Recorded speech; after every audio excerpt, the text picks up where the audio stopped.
आज का ये एपिसोड शुरू करने से पहले एक छोटी सी बात। क्या आप भी अपना पॉडकास्ट बनाने की सोच रहे हैं? तो एंकर ट्राई कीजिए। ये पॉडकास्ट बनाने का सबसे आसान तरीका है। नंबर एक, ये फ्री है। नंबर दो, इसमें कई सारे ऐसे टूल्स हैं जो आपको अपने फोन और कंप्यूटर पर रिकॉर्ड और एडिट करने की फैसिलिटी देते हैं। नंबर तीन, आप अपने पॉडकास्ट को डिस्ट्रीब्यूट भी कर सकते हैं, जिससे इसे स्पॉटिफाई और दूसरे प्लेटफॉर्म पर सुना जा सके। तो डाउनलोड कीजिए फ्री एंकर ऐप या विजिट कीजिए anchor.fm पर अपना पॉडकास्ट स्टार्ट करने के लिए।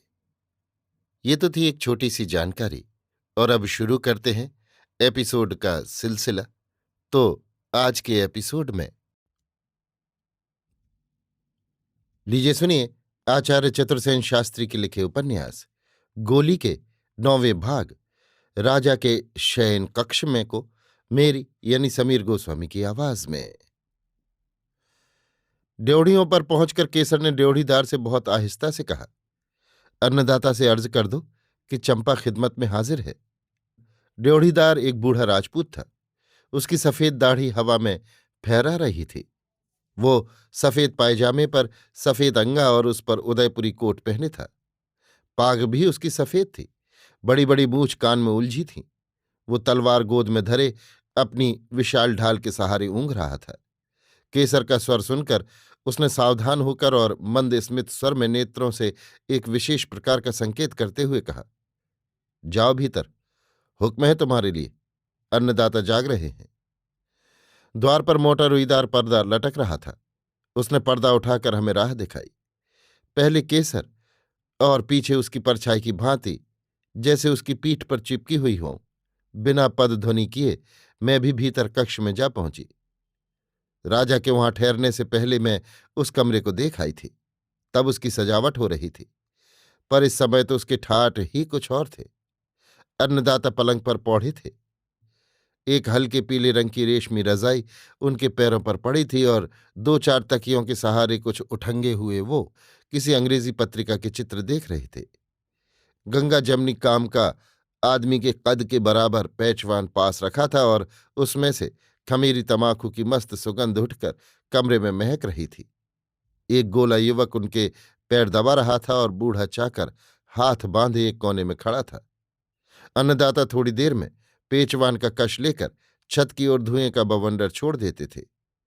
कमरे में सन्नाटा था और दीवार की घड़ी की खटखट मुझे अपने हृदय की धड़कन सी लग रही थी। पलंग के पायताने कुछ कंबल, कुछ धुस्से करीने से तह किए रखे थे। खिड़कियों पर गुलाबी छींट के पर्दे पड़े थे और उनके पास पुष्पाघरों में ताजे फूलों के गुलदस्ते सजे थे। पलंग के नीचे चांदी की बड़ी चिरमची पर सुगंधित घास करीने में बिछी थी। कभी कदास दरबार उसमें खांस खकार लेते थे। केसर ने चुपचाप अपनी कटजा अन्नदाता के चरणों में सिर नवाकर ढोंक दी। मैंने भी कांपते कांपते आगे बढ़कर उसका अनुकरण किया।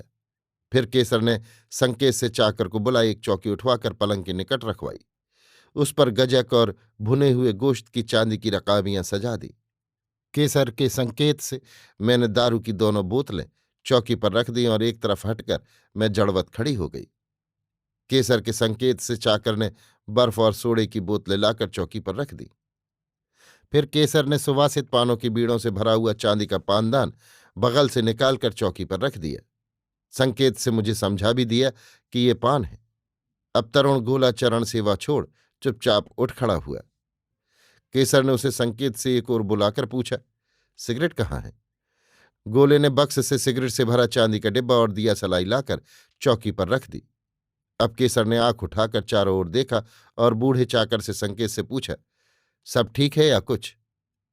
चाकर ने संकेत ही से कहा, सब ठीक है। केसर ने पूछा, पेचवान पर तेरी ही चाकरी है?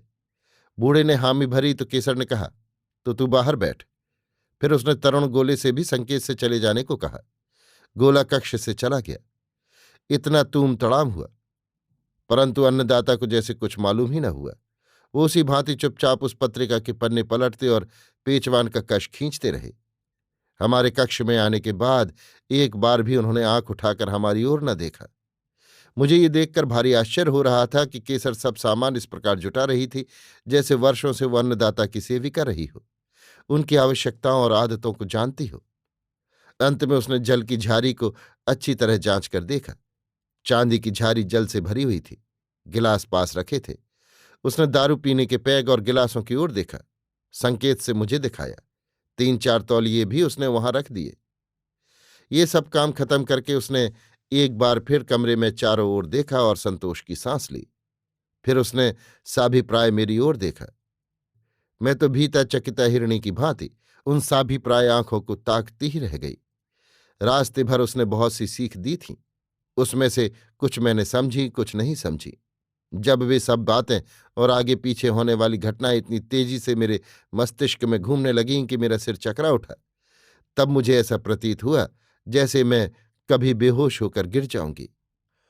परंतु इसी समय केसर ने आगे बढ़कर अन्नदाता के चरणों में प्रणाम किया और स्थिर शांत स्वर में कहा, मैं हुजूर की खिदमत में ड्योढ़ियों पर हाजिर हूं।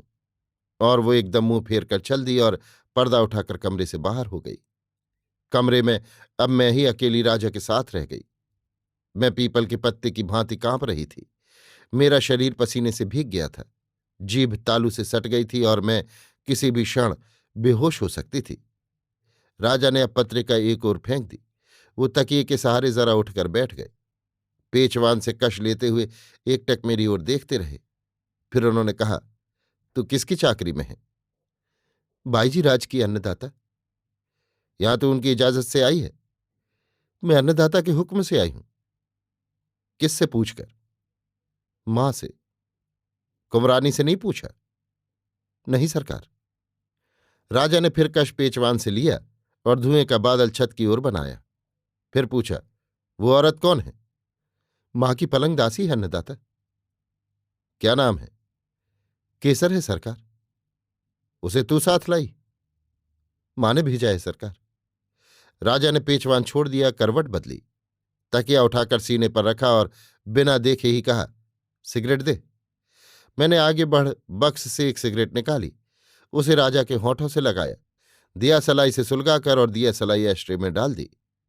राजा चुपचाप सिगरेट के धुएं छल्ले बनाते और छत की ओर फेंकते रहे। इतनी बातचीत और पहली सेवा की सफलता से उत्साहित होकर मेरा मन जरा ठहर गया।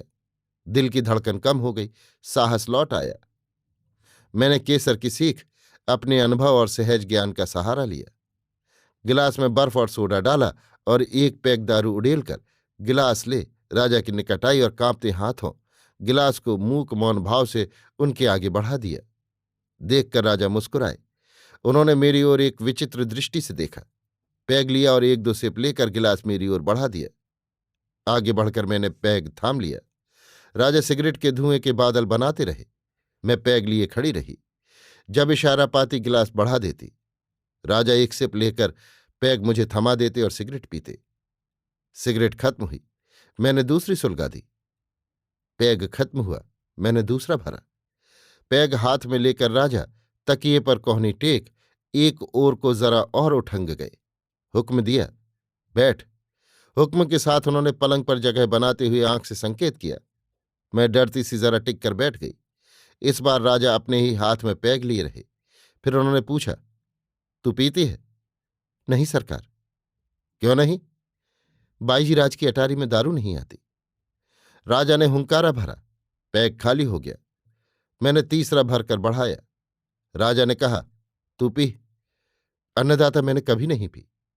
आज पी। अन्नदाता, हमारा हुक्म है। उन्होंने गिलास हाथ में लेकर मेरे मुंह से लगा दिया। मैंने एक घूंट पी।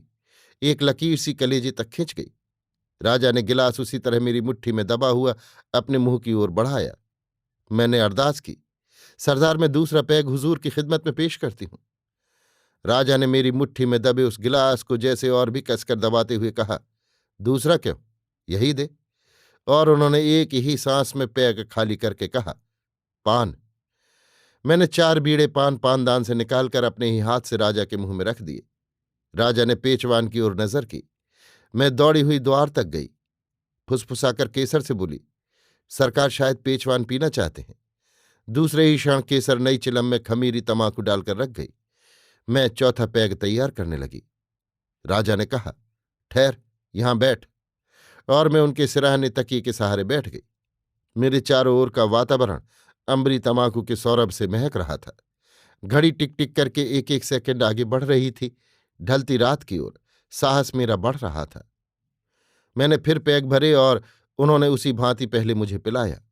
अब दारू मेरे मस्तिष्क में एक नई उत्तेजना उत्पन्न कर रही थी। सारे शरीर से एक नई सिहरन उठ रही थी। मैं ढीठ और साहसी होती जा रही थी। रात ढल रही थी और पैग खाली हो रहे थे। पान, सिगरेट और पेचवान अपनी अपनी बारी से आते थे, जाते थे। उस एक ही रात के कुछ क्षणों में जैसे मैं जन्म जन्म की पलंग सेविका बन गई थी। एक अवश्य आसक्ति मेरे हृदय में भरती जा रही थी। और जब अभी आप सुन रहे थे आचार्य चतुर्सेन शास्त्री के लिखे उपन्यास गोली के 9वें भाग राजा के शयन कक्ष में को मेरी यानी समीर गोस्वामी की आवाज में।